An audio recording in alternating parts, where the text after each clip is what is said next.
I try to explain to Kuzi, we're playing a playoff game, Game 7.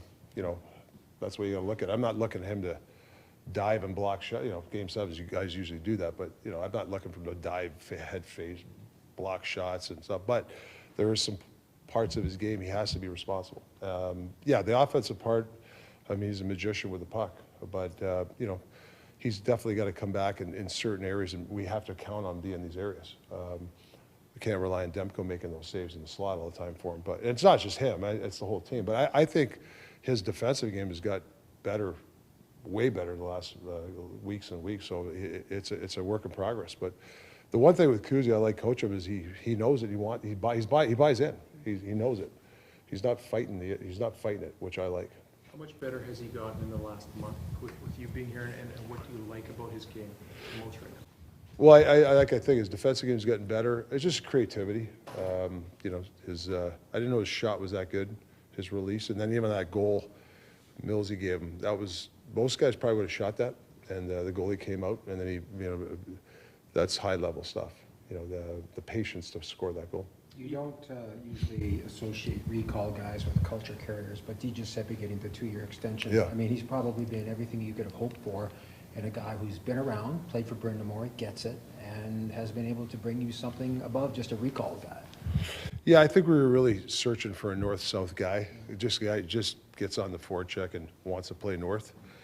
And when when he came up, I was like, hey, and I didn't really care about his age. This guy was doing it, so kind of gravitated towards him a little bit, where he could supply that buy-in north-south style, and that's why he's on our team right now. You probably played with guys like that, right? The meat and potato guys who just totally get it. Look at the two best players in the world, Mario Lemieux and Wayne Gretzky. If you ask them who they want to play with, they want to play with north-south guys. They don't want to play with east-west guys. It's too hard to play when you're talented. That's like Petey, Millsy. If you can add north-south players, obviously, hopefully they can score and they get good hands. But if you can penetrate that box, it just gives them more time. And it's an easy game when you just guys play the outside all the time. You told us last week that you wanted to see a few more practices from Ethan Barry. Skated today. I know he took pre-game skate on Saturday. When do you envision him back? He's day to day. I don't know about the next game of the game after that, but he's close. Like to see him get a few more bang-in drills out there, but he's very close. Big news: Aiden McDonough signing out of the NCAA. Sounds like he may. Do you know when he's going to join you, and what are your plans for him? Yeah, we're going to try to get him in a game. A couple of buddies, Kevin Stevens, a good buddy of mine. A couple of scouts here in Vancouver told me too. Also, a great shot, really great scorer. Just got to work on his skating a little bit, but apparently he's a high-level shot. So anxious to see what he can do. Rick, for a kid like that, obviously you're bringing him in, you want to see him play. Do you put him in a position where you put him in a position to succeed in a top 6, just so you can see where he fits?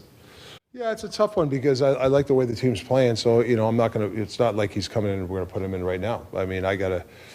I have a responsibility. We're playing good hockey right now. A lot of guys deserve to stay in the lineup. You look, see if some guys plays dip a little bit. You just don't take a guy out because he has one bad game. But if you see consistency from a couple guys, then maybe you pop him in there, which is okay. But we haven't made that decision yet. Canucks had Adam Gaudette, who also came out of Northeastern and got 5 games after his senior year and won the Hobie Baker. Yeah. He thought that really gave him a leg up the next training camp. I'd imagine you look at something like that from McDonough just to get a feel, a taste. This is what we do. Well, yeah. The practice pace, the way they trained, the way you travel on the road. It's really, even the minor league guys when they come up. I was always back in the Flyer days. We'd always call a couple guys from Hershey up. That was our philosophy, and then they go down, and it was almost like, okay, this is what I need to make it. I think it's good to give guys taste, not at the expense of losing, but at the expense of experience of coming up here and knowing what it takes, and then they can go home and translate in training for sure. Does this schedule work well with how you want to work Demko? You say you don't want to play him 5 or 6 in a row, but you've got Tuesday, Thursday, then you got back-to-backs. You can probably play Dealey and one. Does the schedule play out well for you can keep going and he's not going to get overworked? The week before this 2-week stretch, that was a tough schedule. We had Dallas. That was really hard on us, but this 2 weeks has been refreshing. We could work on stuff, and plus, you're right, Demmer in this schedule could play 5 or 6 or 7. in this type of schedule. He could, but yeah, he's not going to play him back-to-back. No way.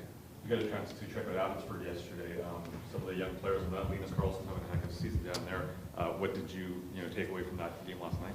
Yeah, it was fun to go down there. A great building and atmosphere. I thought Hoglander had a good game.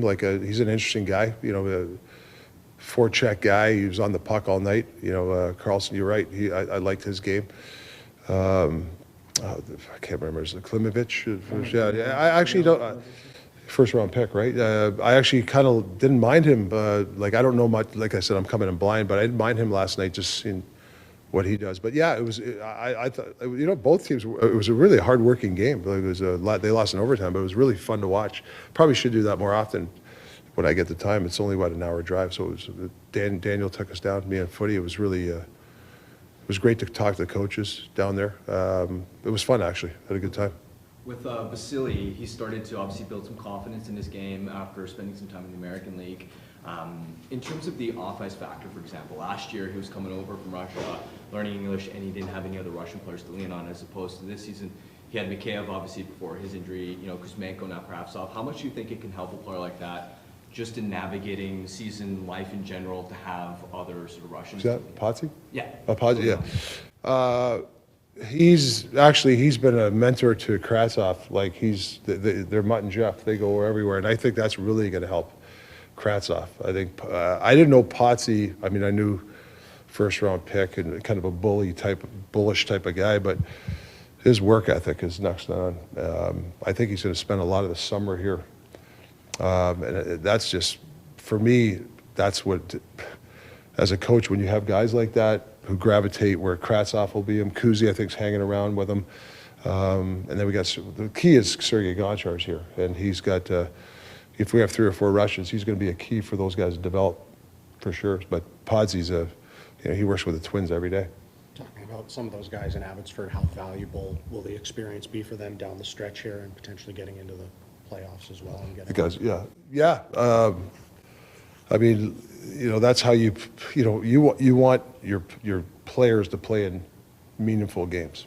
So whoever goes down there, these playoffs, there are going to be big games down there. Just like here, we're trying to. I know it's they're not nothing games. We're trying to get guys in playoff style of games, and down at Abbotsford for sure. A couple of those guys are going to go play down there in pressure situations. Maybe there's a double overtime game, and see how they can play under pressure. That's really what we live for, right? You mentioned that Podkolzin spent a lot of time talking to the Sedins. Yeah. You referenced that as well. What do you think that can do for sort of his development? I think it's huge. But one of the characteristics I always look for a player is a self-starter. He seeks them out. It's not like Daniel and Hank always go, hey, come on, Podsy, come. He goes to them. That's big in the characteristics of what we're trying to do with the Canuck players is be a self-starter, seek out help. Don't always, we have to go get you. And he does that a lot, which is high character for me. What have the Twins told you about the job that Jeremy's doing in Abbotsford? I mean, he had his chance in Chicago, but he's kind of like a player. He's getting another goal, and apparently he's doing great work. Yeah, great practice down there. He's implemented some stuff. We haven't really talked too much about systems. I'd like to get us on the same page. That will happen, but watching them play, I really enjoyed some of the stuff and I could learn from Jeremy too. He had some good offensive teams in Chicago, so there's probably some stuff I could learn from him. Rick, to go full circle on Kuzi, he seems to just love being on the ice. He played alongside guys, I'm sure, who are like that. What is that? Is it infectious? Is it just a love of the game? I mean, it's more than just scoring goals, it seems to him. It's hard to explain him because he has that smile on his face. Even when you give him crap, he smiles. I love the guy for it. He doesn't mope around. He doesn't pout. I'm one of those guys. Even when I hate guys that pout and guys don't talk to you and they get upset. He's like, hey, coach, the next day. I love the guy for that. And it's infectious with the team. He was stretching the guys out there and they're giving it to him a little bit, but he smiles and. You got to have those characters in the room. I mean, more characters like that in your room, the better for me. Generational talent. Thanks for liking the video and subscribing.